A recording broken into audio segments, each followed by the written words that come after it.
Для вас такой вопрос. Может ли у подростка в возрасте от 11 до 18 лет возникнуть аутизм? В таких детей, подростков, они как-то меняется характер, они бывают замкнутые. Можно это? От чего это может произойти?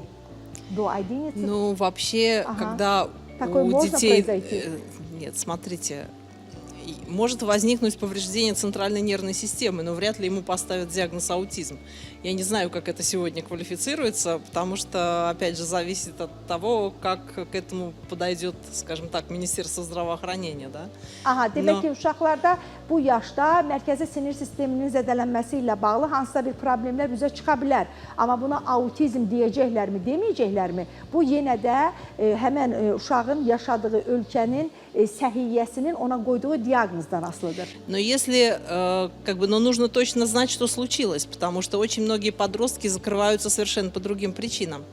И я бы сказала, что если ребенок вдруг начал там избегать родителей, закрываться, да, не хочет говорить и прочее, то в первую очередь надо выяснять, что с ребенком происходит. То есть всякие психологические моменты, что у него в школе, что у него с друзьями, не начал ли он употреблять наркотики. В общем, все вот такое вот.